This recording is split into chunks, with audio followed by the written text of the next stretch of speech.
This podcast does not provide medical advice. Please listen to the complete disclosure at the end of the recording. Hello, everyone, and welcome to Everyone Dies, the podcast where we talk about serious illness, dying, death, and bereavement.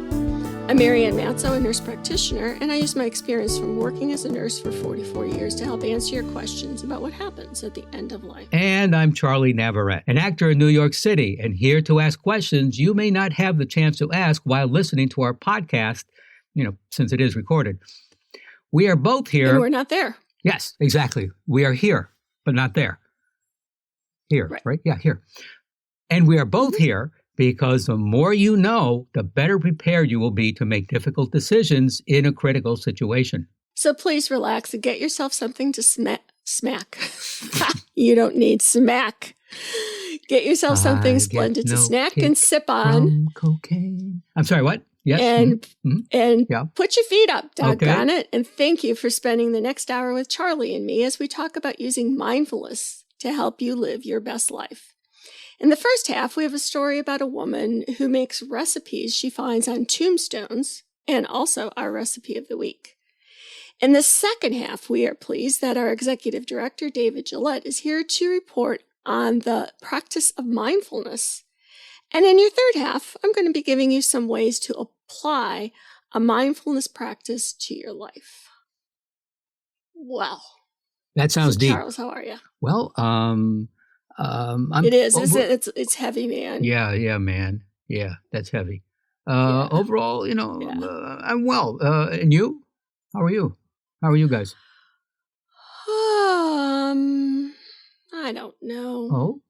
I'm waiting for the house to be finished so I can stop living with many people walking through all day long. And so is there an ETA or an ET estimated time of ETF? Estimated time of finishing? When do you expect everything to be done? I don't know, but I just hope I'm still alive when it happens. Well, I hope so too. I know everyone dies, but let's not push the theme too far. Jeez. This might be the way to go, Just have lots of contractors going through your house and dragging around on your floors, and it sounds like fun. I don't know. It's great fun. Yeah. I'm just loving it. Well, then, you know what? To take your mind off of that, how about an essay published in The Guardian about Rosie Grant and a project she started involving recipes she found on tombstones. Once upon a time, and it all started during lockdown, as did many things. Like many people, and this is from Rosie, I tried baking for the first time and got a TikTok account. Less commonly, I started learning a lot about cemeteries. I'm studying to be an archivist, and when the pandemic began, I had just started an internship at Congressional Cemetery in Washington, D.C., one of the oldest cemeteries in the U.S. Soon my interest became about more than just work. During the pandemic, my local cemeteries was one of the few places I could go for a daily walk, and I began to see how interesting cemeteries are as repositories for history. You can see how gravestone styles have changed over the years, how different symbols have become more or less important, and also what kind of information people choose to put on their gravestones. In the past, it was all names and dates, genealogical stuff, but nowadays people like to add their hobbies or something more personal, such as their sexual orientation.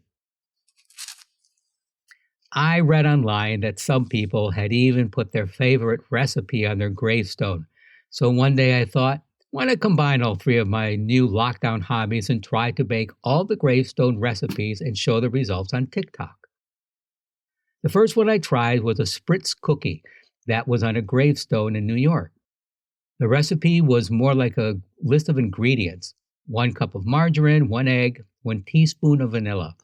I had to guess the process without really knowing what a spritz cookie was. And what they are buttery, crispy, heavenly cookies. And, folks, our recipe of the week. It tasted okay, But more surprising was how many people viewed my first post. What was nice was everyone weighing in saying, my grandmother used to make this too, or the different ways their family made the recipe. Since then, I've made date and nut bread, no-bake cookies, Christmas cookies, fudge, and many others. As I made more of the recipes and got more feedback from everyone, I began to understand how important cooking is for people and for family histories. My grandmother died from COVID, and making the gravestone recipes made me think about this special yellow cake she made for us grandkids on our birthdays. It was so good. It's nice to think about the recipes that hold a similar significance for other families. Perhaps at gatherings and holidays, they know certain dishes will show up. Cooking my family recipes again is a way to bring back those strong memories. When I think of that cake, I remember my grandmother and all the birthdays we spent together. As well as learning to cook, I've loved researching the lives of the women behind the recipes. So far, all the gravestones with recipes that I've found have been for women. There's been a Holocaust survivor, someone who worked at the post office her whole life, and one woman in Alaska who got the logo for the Cool Whip imitation cream brand engraved on her headstone. That's cool. The idea of selecting a stone is terrifying to me. I don't know how I want the world to remember me just yet. But for these women, their recipes seemed like the perfect way to connect with their families after they'd gone. And they wanted to share it with everybody, which is beautiful. My dream dinner party would be to bring all these women together and we would try all the recipes and get to know one another. It would be a rich dinner, though. They're all baking recipes, comfort foods, and desserts. Isn't that cool? That is very cool. Especially the Cool Whip on the Tombstone thing. Yeah, yes. I like that one too. Yeah. I can remember when I was married to my girl's dad that their grandmother, his grandmother, used to make this chocolate chip chiffon cake. Oh. And my mother-in-law never made it because she said it was too much work to make. And it was a difficult kind of cake because it was like a lot of egg whites and this and that. But I practiced it and I tried to, use the same ingredients that she would have used back in the day, like, Crisco, which I would never, I don't use anymore, things like that. And I got it perfected to the point where one of the brothers, when they took a bite, said, "Oh my God, I feel like Meme's here." Oh. And I thought, there's not a better compliment exactly than that. Nothing right. Yeah. When you can get the recipe right and have it taste like their memory remembers it. Yeah. It's a good cake. I should make it. You should. Yeah. I used to always make it for his birthday. But I can make it anytime, right? Yes, you can. Yes. If I could find the pans and all the stuff that I still haven't unpacked yet. But that's another story. Another story. That's part of the construction / renovation remaking of my life of Notre Dame. So until you do that, folks, you can go to our webpage to find the recipe for Spritz cookies and additional resources for this program. We have a small favor to ask. Thousands of you have placed your trust in Everyone Dies as a source of trusted information about serious illness, dying, death, and bereavement. We are asking for your support in the form of a tax-deductible contribution so that we can continue to offer you quality programming. Thank you in advance for going to our website to make your donation as well as following us on Facebook and Instagram. Visit us at www.everyonedies.org. That's every, the number 1, dies.org. Marianne? Thanks, Charlie. And it's my pleasure to introduce our President, CEO, and Chief Cook and Bottle Washer, David Gillett, who's going to report to us about mindfulness. David? Thanks, Marianne. Anyone who experiences a serious illness and or chronic pain potentially will experience physical, emotional, and spiritual distress. Loved ones may also experience these conditions as they provide care and or grieve the loss of a loved one. Medical professionals often prescribe medications to treat this condition with various levels of side effects. Meditation has been shown to improve the quality of life of both patients and loved ones or anyone experiencing pain or anxiety symptoms. There are several types of meditation, including Tai Chi, yoga, transcendental meditation, mindfulness meditation, and others. All of these methods seem to have some benefits, but today I'll focus on mindfulness meditation. Mindfulness meditation focuses on breathing with an overall goal of improving the individual's well-being. Mindfulness meditation has origins in Buddhism, but is not a religious practice. To give you a little background, Dr. Yuval Noah Harari, PhD, provides a summary of how mindfulness meditation evolved in his book, Sapiens. In the book, he describes how a young prince named Siddhartha Gautama, who became Buddha, set out to understand what caused suffering. He discovered that no matter what the mind experiences, it usually reacts with craving, and cravings always involve dissatisfaction. When the mind experiences something distasteful, it craves to be rid of the irritation. When the mind experiences something pleasant, it craves that pleasure will remain and will intensify. Therefore, the mind is always dissatisfied and restless. Gautama, or Buddha, found there was a way to exit this vicious circle. If when the mind experiences something pleasant or unpleasant, it simply understands things as they are, then there's no suffering. This crucial insight became the basis for Buddhism. Mindfulness meditation uses this insight to encourage you to accept things as they are and practice acceptance and practice non-judgment. By focusing on your breathing, you learn to develop awareness and concentration. You are then taught to focus your attention on parts of the body, senses, thoughts, and emotions. You're taught to be deliberately aware of what you're experiencing in the moment and accept them as they are. That sounds simple and easy, but it does take practice to gain the benefits. According to Kabat-Zinn, mindfulness is about being fully awake in our lives. It is about perceiving the exquisite vividness of each moment. We feel more alive. We also gain immediate access to our powerful inner resources for insight, transformation, and healing. In a paper, Mindfulness Meditation, A Path to Transformation and Healing, by Mary Jane Ott, cancer patients have reported significant improvement with anxiety reduction and pain management while using mindfulness meditation. For example, a 12-year-old cancer patient receiving a bone marrow transplant discovered when he focused on the pain in his mouth and throat, I was surprised to discover I could even get a little interested in it.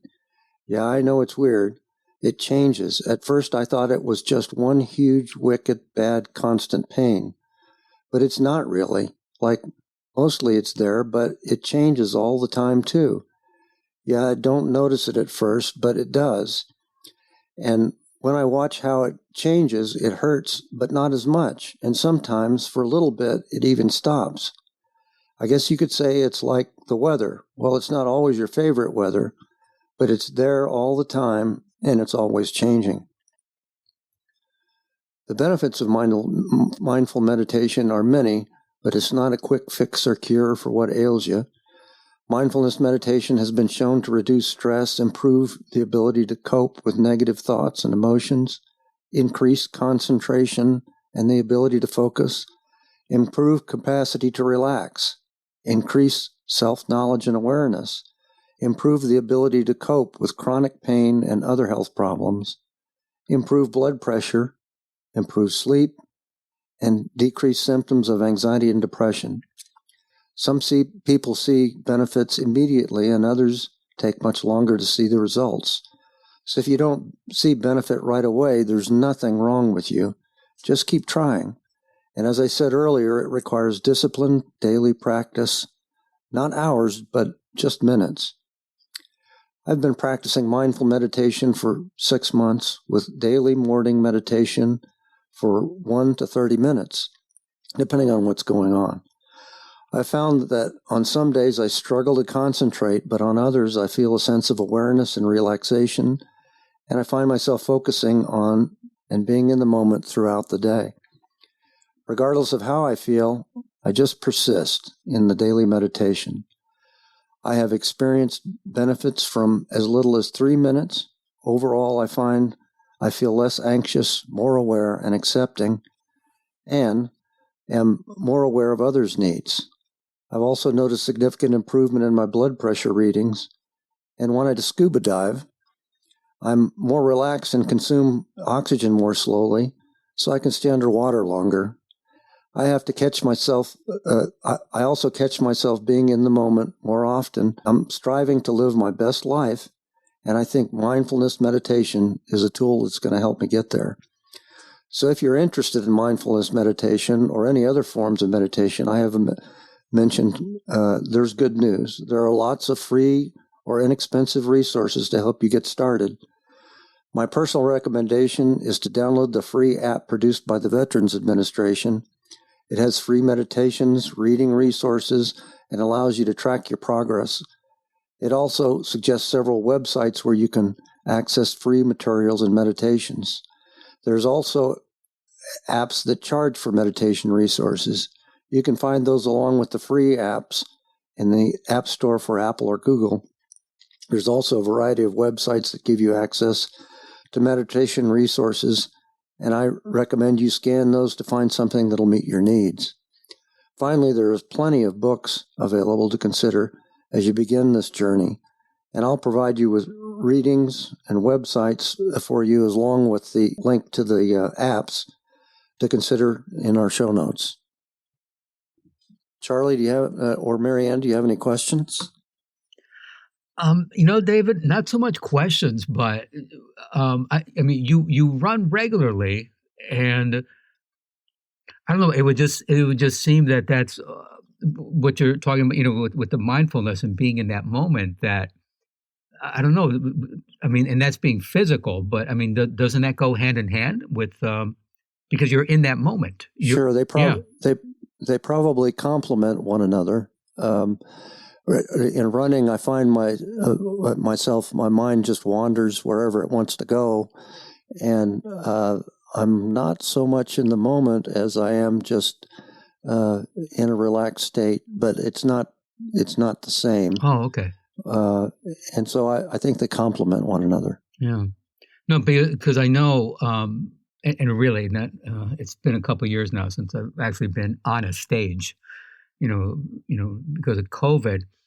But yeah, with me being like, in the moment, what my wonderful acting teacher, taught us was, you are saying, you don't memorize a script, you study it.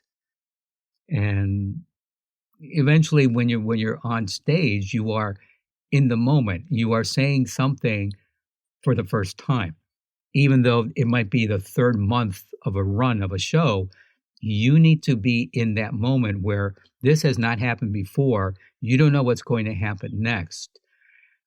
And I find that sometimes, actually last night, I was just thinking of a lot of stuff. I felt like having a sandwich. Of course, I stopped by one of my favorite dive bars. And it was just really packed inside. And I said, I'm not going to enjoy this. This really stinks. Well, outside they had, like a little shed set up, and it's cold, but there were heaters from the ceiling. And I just sat down, had my sandwich, had a gin and tonic. And to your point, David, where it's not, you're not like, this thought and that thought, although that disappeared. I just sat there. It was warm. People were walking by shivering, looking at me like, why is this idiot out here in the cold? And that was it. There was nothing. It was me, the sandwich, and a cocktail. It was lovely. Understand that there are exercises, mindful eating, and I have to tell you that when you practice it, the food tastes more intense. Absolutely, and better. Absolutely, yes. Yeah, just you're paying attention to what the flavors are, yes. and the texture, and it's a good experience. Yeah, it was great. To your point, all these flavors. It was just a simple sandwich, but all these flavors just, I don't know, kind of like exploded in my mouth, if you will. It was just very flavorful and very peaceful and very calm, and nothing else mattered. It was good. Good. Yeah. Thank you, Charlie. Thank you, David. And thank you for that report, David. And what I'm going to do in our third half is kind of take that and apply that to the practice of mindfulness to help with the grieving process.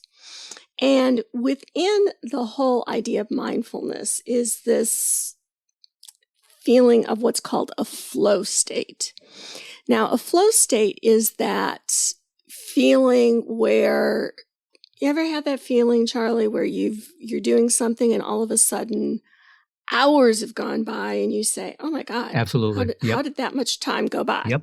Yes. Well, when you have that feeling, you were in a flow state. So I can get into a flow state picking weeds outside. Mm-hmm. And like David will come up to me and scare the heck out of me because I'm lost in where I am. Yes. I am focusing on those doggone weeds, and that's what I'm doing. Or when I was in grad school back in the old days, and you'd have to go to the library and actually pull journals and things down. Right. I could totally lose myself in that library. I would too. I would too. End. Before you could look everything online. I remember that. I love doing that. Yeah, you get lost in that in a good way. Yeah.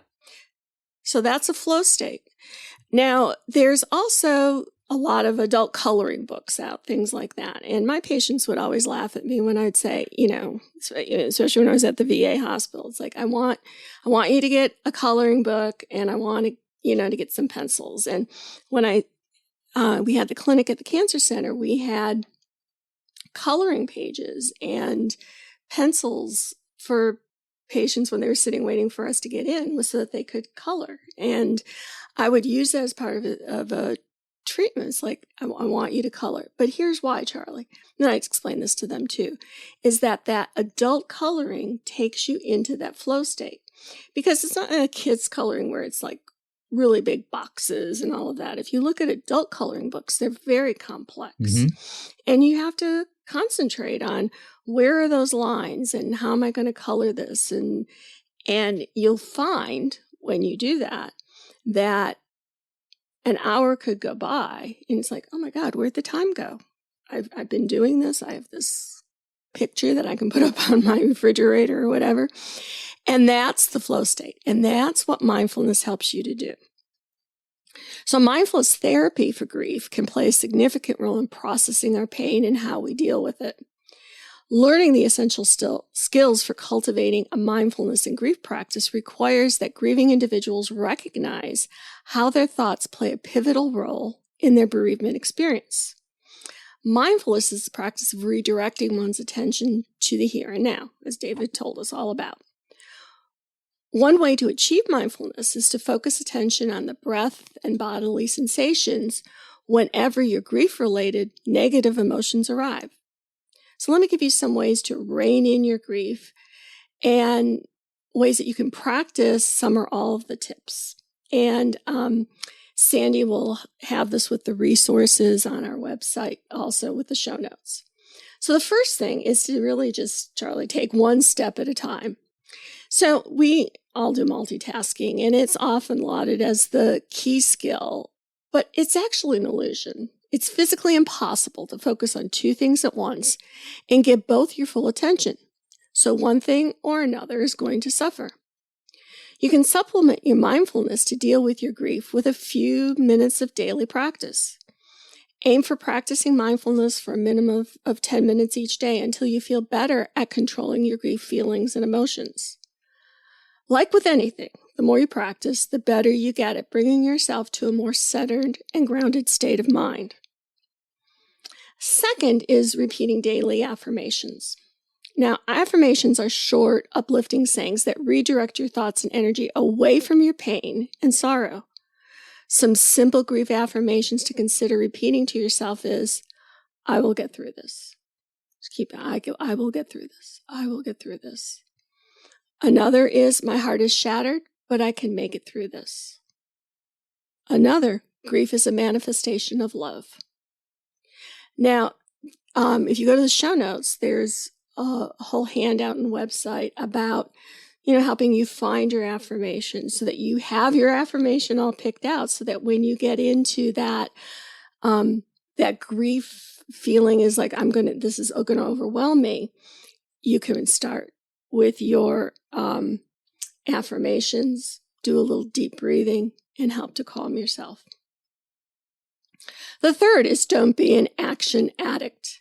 Keep in mind that busy doesn't always mean effective. We tend to respond to things immediately because the sense of satisfaction of getting something done, anything at all, but getting it done, even if it doesn't serve our ultimate purpose. Instead of that, honor your grief. Grief mindfulness means being present with your pain and sorrow. When you try to suppress the negative emotions that result from grief, you prolong the grieving process. Honoring your grief can mean taking account of what you're feeling and why. It's okay to focus your thoughts on your loved one who died or on what you've lost. When you attempt to shield yourself from the pain, you're not honoring your grief. Next is find time to make time. Build an extra time in your day for daily practice. And I know you're going to say, I'm too overwhelmed with everything I'm doing to add one more thing. But really, it takes very little time, and it'll help you with everything else during the day. You can supplement mindfulness to deal with your grief with a few minutes of daily practice. Aim for practicing mindfulness for a minimum of 10 minutes each day until you get better at controlling your grief feelings and emotions. Like with anything, the more you practice, the better you get at bringing yourself to a more centered and grounded state of mind. And lastly, make a choice. Everything is impermanent, plain and simple. Are you going to embrace change for the possibilities and opportunities it holds? Or are you going to resist change, making it more difficult for you and those around you? The choice is yours. Everybody's grieving is different, but we're offering you some concrete ways that you can help manage and find a comfortable place within your grief. Charlie? Yes. So why with with the coloring books? How do you put it? It's difficult for adults to stay within the boundaries of. No. The children's coloring books are really big and simple, and you don't go into a flow state with the child's coloring book because it's too easy. Adult coloring books are extremely complex. Have you ever looked at any of those? I have not, so I don't understand what makes that. They're really small. Think of like mandalas and stained glass windows, how you'd really have to concentrate to color that well. So like if you go to Amazon, my favorite, go to Amazon, look up adult coloring books, Charlie. This is your assignment, and look at like how complicated they are. I'd rather go to a bookstore and find that. All right. Well, you do you, Charlie. Okay. You do you, baby.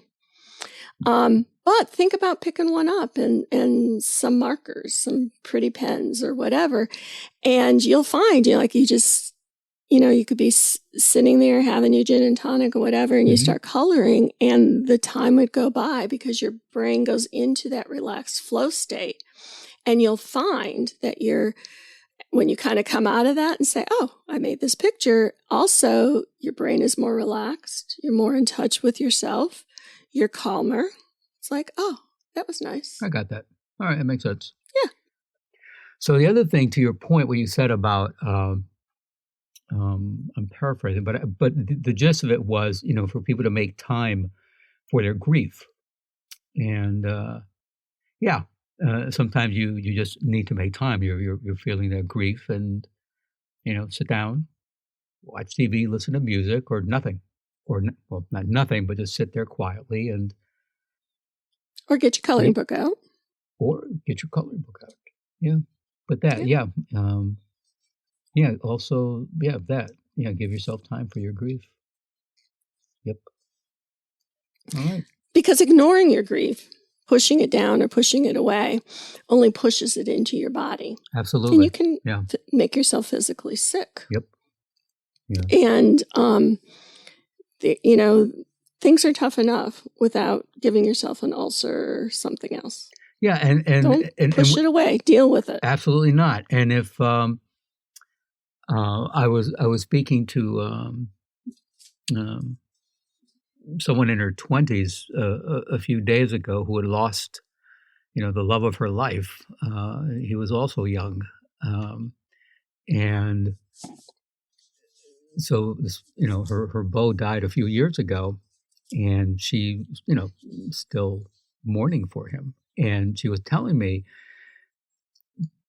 that, people are not being mean, but people will say, wow, it's been 3 years. What, so what are you still thinking about? Why are you still sad? You're taking medication. You have to go see a psychiatrist. They didn't understand. And I asked her, so what do you say to that?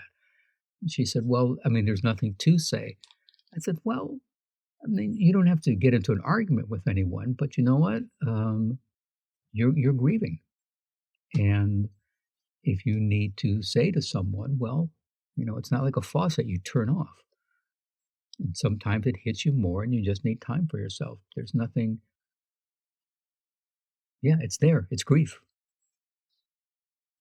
Yep. And it'll rear its ugly head when you least expect it. That's true. And so if you've got your affirmations, if you've got your mindfulness to turn to, then you can manage it when it decides that it's going to rear its head. Yep. Because it will. It will. It will. Absolutely. It does. And with that thought, please stay tuned for the continuing saga of Everyone Dies, and thank you for listening. Unlike sand through an hourglass, eggnog has an expiration date, so you may be looking at lumpy nog, or, as on occasion, the days of our lives. This is Charlie Navarrete, and from the film The Princess Bride, Marianne, celebrating its 30th anniversary. Oh my God, what have I been doing the last 30 years? I don't know. Where have I been? I've been keeping an account, so we'll get back to you on that. So from The Princess Bride. That somebody knows.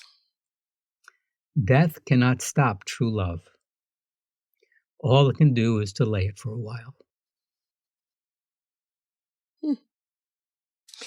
And I'm Marianne Matzo, and we'll see you next week. Remember, be mindful, and every day will be a gift. Thank you. This podcast does not provide medical advice. All discussion on this podcast, such as treatments, dosages, outcomes, charts, patient profiles, advice, messages, and any other discussion are for informational purposes only and are not a substitute for professional medical advice or treatment. Always seek the advice of your primary care practitioner or other qualified health providers with any questions that you may have regarding your health. Never disregard professional medical advice or delay in seeking it because of something you have heard from this podcast. If you think you may have a medical emergency, call your doctor or 911 immediately. Everyone Dies does not recommend or endorse any specific tests, practitioners, products, procedures, opinions, or other information that may be mentioned in this podcast. Reliance on any information provided in this podcast by persons appearing on this podcast at the invitation of Everyone Dies or by other members is solely at your own risk.